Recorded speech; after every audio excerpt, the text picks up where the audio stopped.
দীর্ঘ ঘাত প্রতিঘাত পেরিয়ে মেদিনীপুরের মাটি থেকে মহাকরণ পৌঁছেছেন।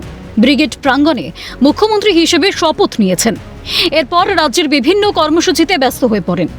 সব শেষ করে গভীর রাতে মায়ের টানে মাদার্স ডের আগের রাতে কাঁথির শান্তিকুঞ্জের বাড়িতে পৌঁছন শুভেন্দু অধিকারী। তখন ঘড়ির কাঁটায় 2:10 কিন্তু সময়ের অপেক্ষা করেনি এলাকার মানুষ ও পাড়া প্রতিবেশী। দীর্ঘক্ষণ অপেক্ষার পর মুখ্যমন্ত্রীর কনভয় বাড়ির গলিতে পৌঁছতেই উচ্ছ্বাসে ফেটে পড়েন উপস্থিত কর্মী সমর্থক থেকে সাধারণ মানুষ। কান পাতলে শোনা যায় শুধুই জয় শ্রীরাম ধ্বনি। কেউ রজনীগন্ধার মালা, কারোর হাতে আবার পদ্মমালা, আবার কারোর হাতে ফুলের তোড়া। উপস্থিত প্রত্যেকেরই উদ্দেশ্য শুধু একটাই, অন্তত একবার কাছে গিয়ে প্রিয় মুখ্যমন্ত্রী ও ঘরের ছেলে শুভেন্দুকে শুভেচ্ছা জানানো।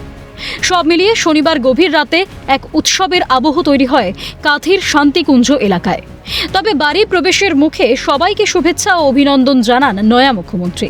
শুধু তাই নয়, প্রত্যেকের হাত থেকে গ্রহণও করেন ভালোবাসার ফুলের মালা। অন্যদিকে 10ই মে রবিবার সোশ্যাল মিডিয়ায় একটি বার্তার মাধ্যমে মাতৃবন্দনাও করেন শুভেন্দু অধিকারী। বিশ্ব মাতৃ দিবস উপলক্ষে বিশ্বের সমস্ত মায়েদের প্রতি শ্রদ্ধা নিবেদন করেন তিনি। সোশ্যাল মিডিয়ার পোস্টে মুখ্যমন্ত্রী উল্লেখ করেন, পৃথিবীর শ্রেষ্ঠ সম্পদ এবং মানব জীবনের সবচেয়ে গভীর অনুভূতি হলো মা।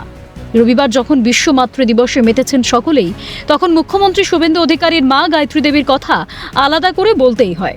কারণ রাজনীতির প্রচার থেকে নিজেকে গুটিয়ে রাখলেও পুত্র শুভেন্দুর সাফল্যের নেপথ্যে তার আশীর্বাদ ছিল ছায়ার মতো। রেশমি দাসের রিপোর্ট, ক্যালকাটা নিউজ।